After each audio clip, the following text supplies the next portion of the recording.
Thank you for having me on Graduates Day. And a big congratulations to the graduating class of 2025. What a tremendous achievement, graduating from Vanderbilt.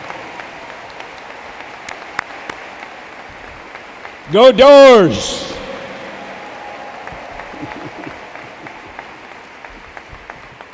It's an amazing, amazing legacy that you're now a part of. As my foundation's mission is to serve and honor the needs of our defenders, it is my hope that by having a moment to talk to you today, we can help raise a deeper awareness for the many sacrifices that our military and our military families, our veterans, and our first responders continue to make each day in our nation's and our communities' defense, and also perhaps draw your attention to how service to others and volunteerism can fill our lives with purpose and joy and help to strengthen us through difficult times. So I'm so inspired by Vanderbilt's long and proud history of supporting our veterans and active duty military.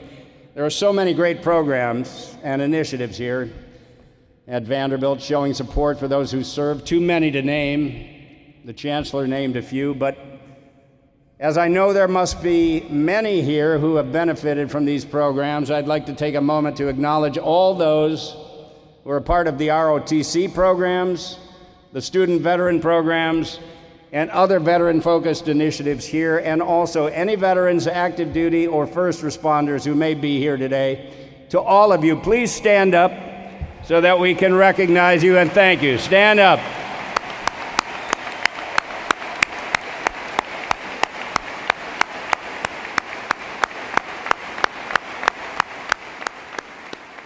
Well done. And to all our 2025 graduates and undergraduates here today, while your time here at Vanderbilt draws to a close, this is now the beginning of an exciting new chapter in your life story. And that story is a quick read in the grand scheme of things, really. How fast did your time fly by during the past 4 years or so?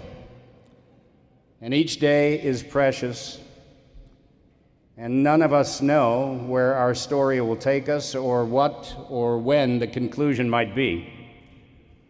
It is being written each moment we live on our planet, and I encourage you to never take those moments for granted. Will we live a long life? We hope so. We don't know, do we? And think about it. As we all move forward, how do we want to live our lives with the time we have? What is the purpose for our lives? And what gives our lives purpose and meaning? Will we make the most of the opportunities that God and our fellow man have given us?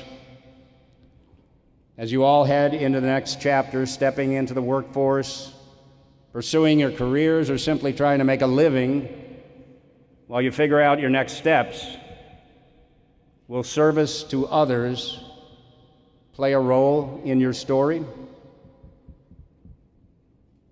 These are the questions that we may not have the answers to at this time, but important to consider and think about as you charge forward each day. So how did I get so involved in a service mission? How many of you here, raise your hands, have military or veterans in your family? There you go, same with me. Our family history of service in the armed forces go back to World War I. My grandfather and great uncle served in the Army in World War I. My father's brothers, 2 uncles, served in World War II, and my dad served in the U.S. Navy during the Korean War. And on my wife's side of the family, 3 Vietnam veterans, a sister who served during the Cold War, and a nephew served 2 tours in Afghanistan, all of them with the new U.S. Army. On September 11th, 2001, the devastating attack on our country with lives lost in New York, Washington, D.C., and Shanksville, Pennsylvania, that day played a major role in my call to action and service.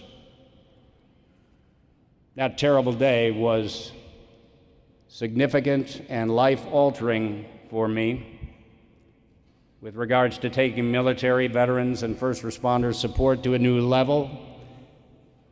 And then also I've been asked over the years if my support of veterans began in the 90s because of my role as wounded U.S. Army soldier, Vietnam veteran, Lieutenant Dan Taylor in the movie Forrest Gump. So, anyone here see that film? Yeah. It came out before many of your time, but if you haven't seen it, take a look at it if you get a chance. It's pretty good. The character I played of Lieutenant Dan certainly plays a role in this life story, supporting the men and women who serve our country. Many people have asked me over the years, what was the most important and meaningful moment for you in your career in show business? There have been so many great moments working with extraordinary artists on stage, on television, and in award-winning movies over the years, but as important as all those projects were, I always include the first moment I discovered acting in high school at the top of the list. I grew up in the Chicago area. Chicagoans, there you go. And as a student, I wasn't very good. I struggled all the way through from first grade through high school. I just couldn't seem to focus on schoolwork. But there you go. That's me. When I was a sophomore at Highland Park High School, about 25 miles north of the city, music was the only thing I was really interested in. I played guitar and bass, and here I am up there on the lead singer of one of the bands I was in. My bandmates and I all wore these scruffy jackets and torn jeans, and I let my hair grow crazy and curly, as you can see there. I was failing most of my classes, and more than anything, I just wanted to fit in and jam with my band. But life was about to change. Do you know the musical West Side Story? Everybody know that? It's about these two opposing gangs, and they're fighting on stage. Well, one day, me and some of the other band members were hanging out in the hallway at school, and the theater teacher came blowing past us like a tornado. She stopped, turned around, looked at us, and said, "I'm directing West Side Story, the spring musical. You guys look perfect to play the gang members. Come and audition for the play." And then she headed off. After school, I spotted a line of girls going in to the audition, so that was all I needed. I headed right on in. I had no idea what I was doing. What was an audition, anyway? I had never done anything like this. Then I heard my name called. I grabbed a script, I jumped on stage, I stumbled my way through the scene I was supposed to read. I got some laughs. The teacher seemed very impressed. In a flash, I was finished. And then the next morning, in the hallway near the drama department, the cast list was posted. I scanned down the list, looking for my name, and down at the very bottom, there it was. Gary Sinise. I was in the play. I got a small part. So, this struggling kid who was barely making it through school had now found a new community, the theater kids, and it changed everything for me.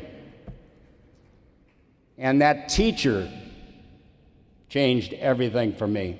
She saw something in me, and she gave me a shot. I just fell in love with it. Are there any theater and film students here today? Okay. I wish you great success. It's a tough business, and you need to have a thick skin. For actors, it can be a lot of rejection. For every one part you audition for, there can be hundreds of other actors trying out to get the same part. But if you love it, like with anything, that passion will help sustain you through those difficult times. And in the film and theater business, always look to those whose work you admire and let it inspire you to keep striving to be better. There were many actors I admired as I was just starting out, and I watched them very closely. No matter what career or life path we choose, inspiration and mentoring are so important in our life's journey. We could all point to men and women throughout our lives that we have learned from, who, by their example, have inspired us to be better people. Keep doing that, and you will be strengthened. Look to them and emulate them. The rest of high school, I auditioned for everything I could. I got some great roles in a lot of plays and took all the theater classes that were available to me. For the first time as a student, in those classes at least, I was getting good grades. I continued to play in my band, and I began to thrive, doing really well in theater.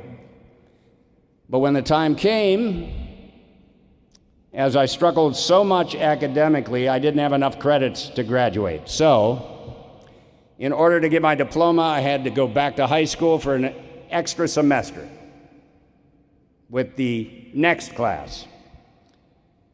I was a member of the class of 73, but finally graduated with the next class in January of 1970. Harry Sinise is a graduate of the class of 1973 and a half. I didn't go to college, but I had found a passion during those high school years. And after graduation, when I was 18 years old, wanting to continue doing plays, I started a theater company with a couple of my pals. We called it Steppenwolf Theater Company. So, who's here from Chicago? Raise your hand there. You know Steppenwolf? Our first play, our very first play, opened in early March 1974, just before my 19th birthday.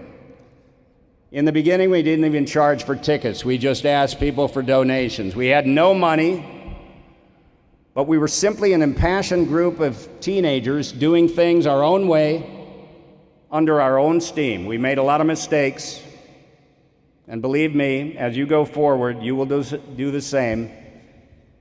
But we learned from those mistakes.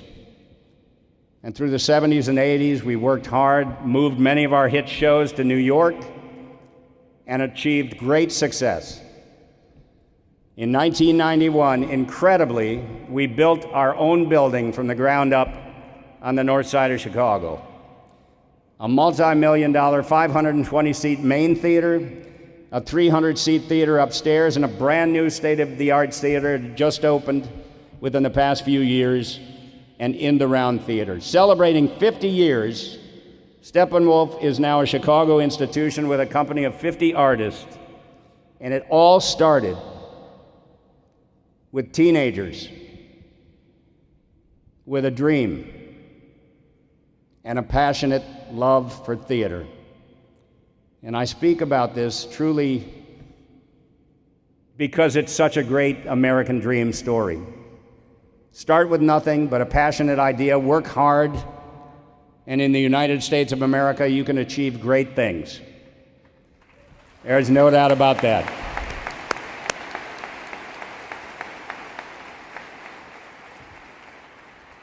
Our freedom certainly allows us the opportunity to do that.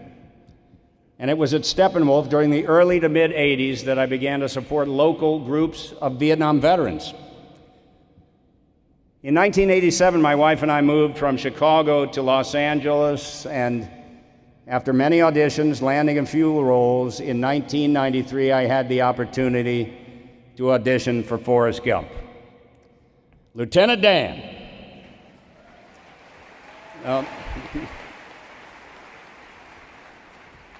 Having spent time supporting Vietnam veterans in Chicago and with Vietnam veterans in our family, I desperately wanted to play the part of wounded Vietnam veteran Lieutenant Dan Taylor, and I was lucky to land that part. During the run of the film back in the 90s, it seemed that the character of Lieutenant Dan had resonated with a lot of people, especially those in the veteran community. And after the movie's released, I received a call from the Disabled American Veterans Organization. I didn't know anything about the disabled American veterans, But the DAV represents nearly 2 million wounded veterans, and they reached out to invite me to their national convention where they wanted to present me with an award for what they stated was an honest portrayal of a catastrophically injured veteran who served his country. Standing there on that stage in front of over 2,000 wounded veterans, I was so moved to receive it. Here, I described this wonderful moment at the DAV convention in the opening pages of my book.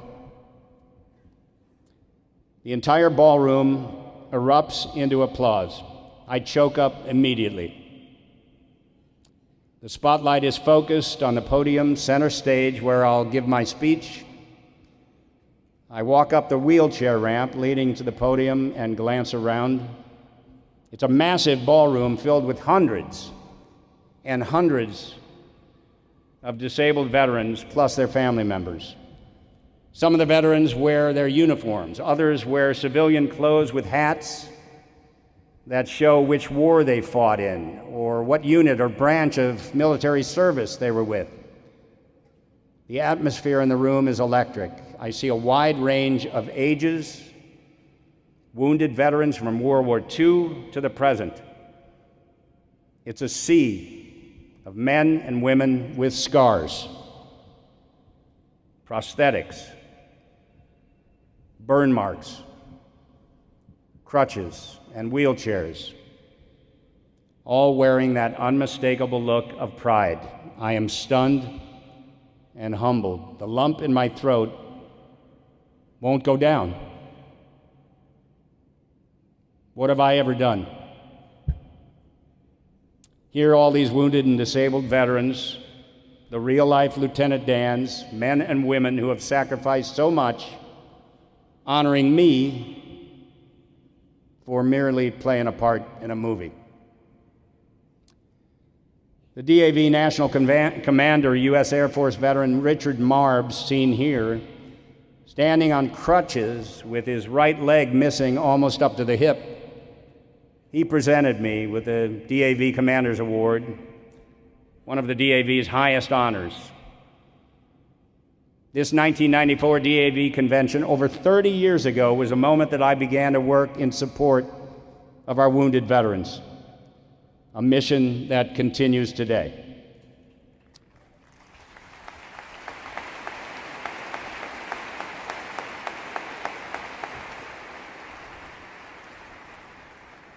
In February of 2019, as the Chancellor mentioned, I released my first book called Grateful American, A Journey from Self to Service. In it, I share some stories from those early days when I had a singular focus on developing my career in acting, building a theater company, and a pursuit of film work, to the broader mission of service to others, with a primary focus on our veterans, first responders, and their families. There's a chapter in Grateful American called Turning Point, which explores how the tragic events of 9/11, the attacks on our country, changed the course of my life story. On September 11, 2001, our country was thrust into a war that lasted 20 years in Afghanistan, America's longest conflict, and our troops remain in Iraq and Syria today. They continue to sacrifice. And as the dangers of the 21st century continue, we must never lose sight of any of this. Freedom must be protected. Each day, our defenders put their lives on the line, and we're so fortunate to have them. 3 days after the September 11th, 2001 attacks, my family and I attended a service at our local church. President Bush had proclaimed Friday, September 14, 2001, as a national day of prayer and remembrance for the victims of the terrorist attacks. Like so many in our country during that time, the tragic loss of life and the violence inflicted on our country left me heartbroken. At the end of the service, we all joined together in singing, God Bless America. Tears streamed down my cheeks. I hardly kept a tune as my voice cracked, my mind replaying the horrific images of the jetliners slamming into the World Trade Center, the attack on the Pentagon, and the downing of United Flight 93 in Shanksville, Pennsylvania. I remember how my grief mixed with a sense of patriotism. In the days and weeks that followed, I thought to myself, what can I do to give back to this country I love? I wanted to be involved. I wanted to play a role, lend my services where I could help with healing, to support the men and women who had deployed to Afghanistan in response to those attacks. 1 year after that, on the anniversary, I was standing in front of 100,000 people in Daley Plaza in Chicago as Master of Ceremonies for the 1-year anniversary remembrance ceremony. And once again, my voice cracked as the entire crowd sang "God Bless America." The following year, in June 2003, I was on my way to Iraq as a volunteer with the USO. It was the first of over 100 tours that I would do with the USO in the coming years. A life-changing trip in so many ways. We helped to raise the spirits of thousands of troops. And during that trip, I met a man who would affect my life greatly and become a very, very dear friend. He was retired New York City firefighter and former United States Marine John Vigiano, seen here. Perhaps it was a little bit of destiny that I would sit next to him on a C-130 on our way to Baghdad from Kuwait. John was a living legend in the fire department of New York. Sadly, he passed away from cancer in 2018. He was an incredible and inspirational man who accomplished many things in his life. But he would tell you his two greatest accomplishments were his sons, NYPD Detective Joseph Vigiano and FDNY firefighter with Ladder 132, Engine 280 in Brooklyn, John Vigiano Jr. Among the thousands killed on 9/11, his two sons lost their lives in the Twin Towers collapse. Two sons who laid down their lives trying to rescue others. Sitting there on the C-130, he and I struck up a conversation. He was wearing a button with the photos of both of his sons on it, and I asked him what it was, and he told me about that terrible day and the loss of his boys. He gave me an FDNY hat that I wore for the rest of the trip, and we bonded immediately. After losing his boys and searching for their bodies in the rubble at Ground Zero for days and days, seeing all the people who came from all over America to help search for other people's loved ones, after John saw the outpouring of support of those who were there at Ground Zero immediately following the attacks on the World Trade Center, he said to me more than once, I think more good came out of September 11th than evil. America was truly at her best in our darkest moment. And I take the time to speak about John and 9/11 because I'm often asked if my work in support of our veterans and first responders began where it began, and I do point to that tragic moment in time as a turning point and a calling to serve in a greater capacity.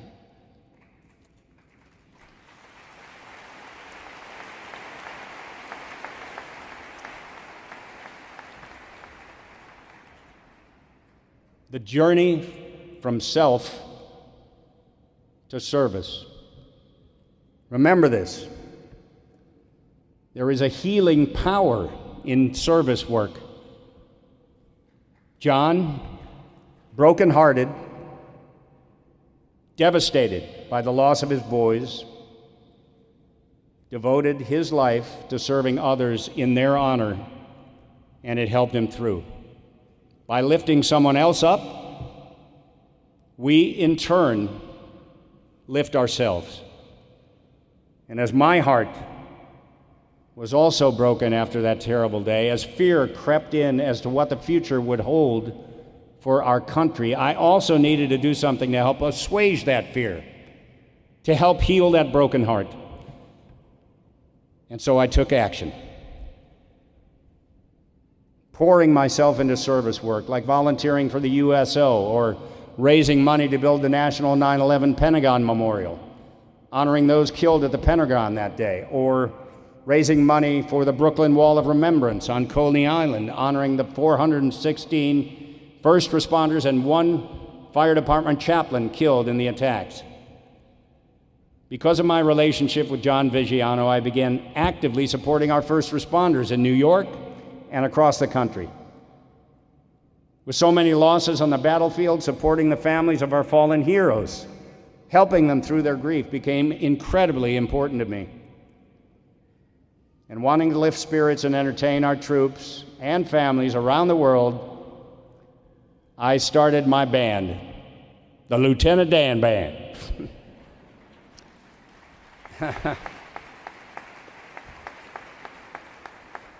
Over the past 20 years, we've played nearly 600 free concerts on military bases all over the world and at military hospitals here in the States. I simply wanted to do what I could to ensure that these 21st century defenders responding to those attacks would feel supported. And so with a full acceptance that this service work was now a life's mission, in 2011, I decided to launch the Gary Sinise Foundation. In creating the foundation, it was my hope to provide a reliable way for our fellow citizens to do a little more for our heroes and share in the joy of giving back to them. With multiple programs and services each day, we strive to serve and honor the needs of our nation's veterans, severely wounded heroes, service members, first responders, their families, and the families of our fallen heroes. So many families have sacrificed, losing loved ones in military service.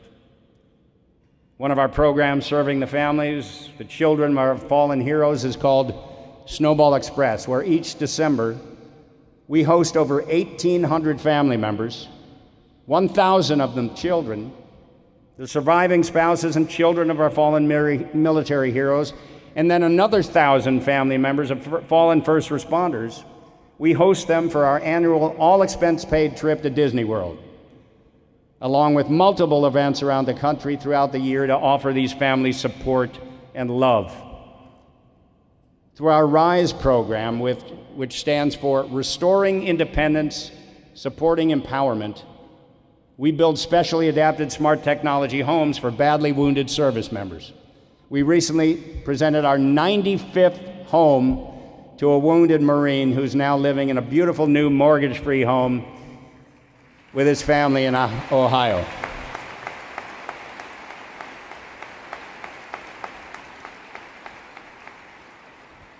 Freedom was never more thinly on the line than during the 1940s. Over the past 10 years, our foundation's Soaring Valor program has taken upwards of 1,800 World War II veterans to the National World War II Museum in New Orleans. An incredible museum sharing the stories and lessons of the men and women who sacrificed all those years ago to save the world from Nazism, fascism, and imperialism.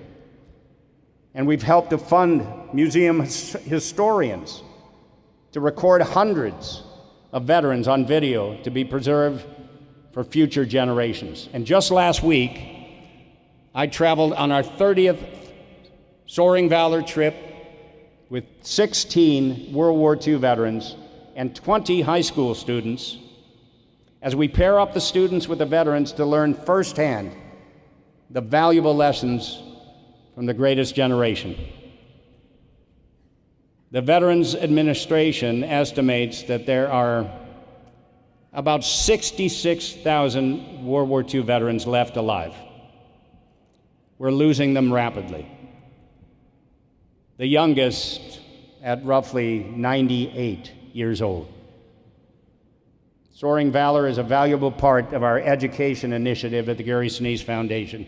There's too many programs and initiatives to name. These are just a few, but great work being done each day by our amazing staff, and some of them are right here, right now, carrying on the mission every single day at the Gary Sinise Foundation.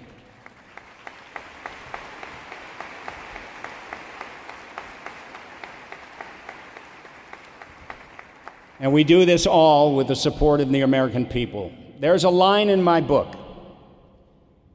when joy connects to mission,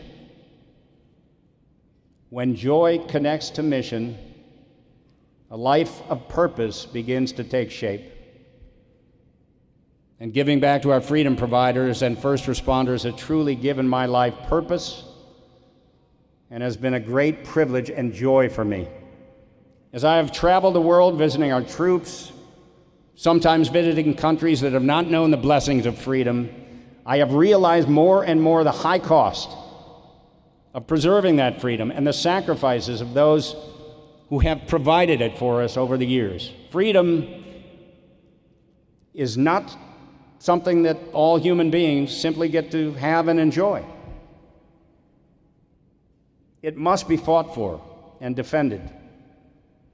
A price must be paid, and I'm grateful to those who are willing to pay that price, sometimes the ultimate price. Many years ago, when I began this journey, it became abundantly clear that we can never do enough for those who serve and who sacrifice defending and providing our precious liberty and freedom.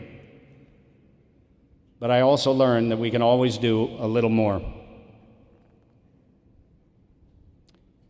At the conclusion of the powerful film, Saving Private Ryan,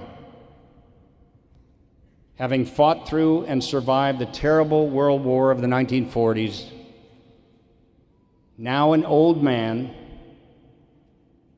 the elderly James Ryan stands among the thousands of graves of our buried dead in Normandy.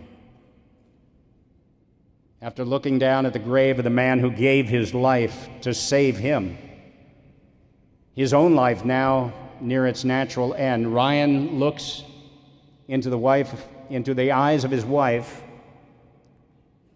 and he says to her,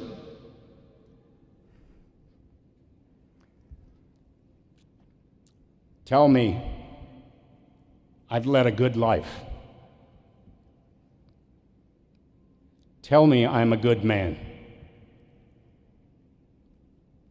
She answers him with a quiet and passionate, "You are." I pray that we all hear that same response from our peers and from history that the elderly James Ryan heard when the question is asked of us. That we endeavored to be, and were indeed, good people.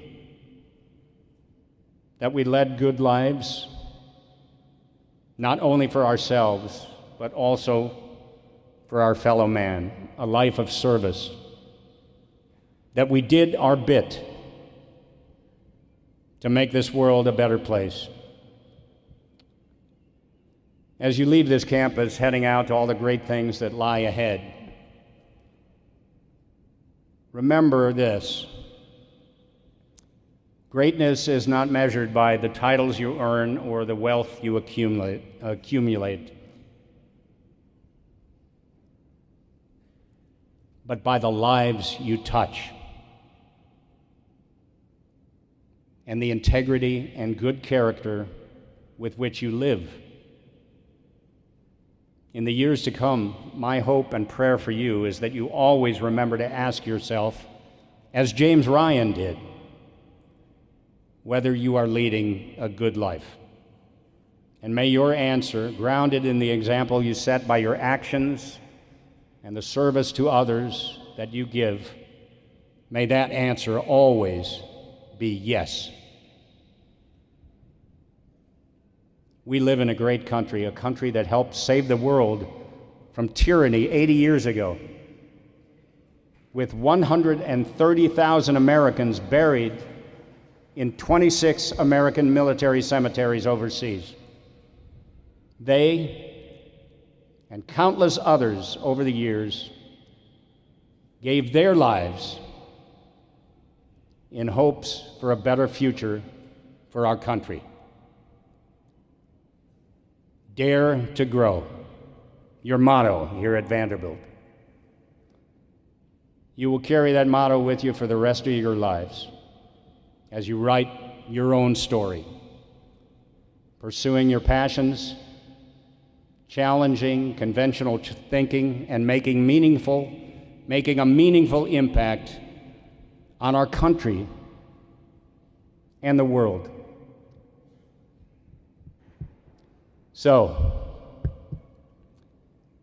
well done, class of 2025. My congratulations and best wishes to all of you. Go out there and do great things. God bless you, and go Doors. Thank you very much, everybody.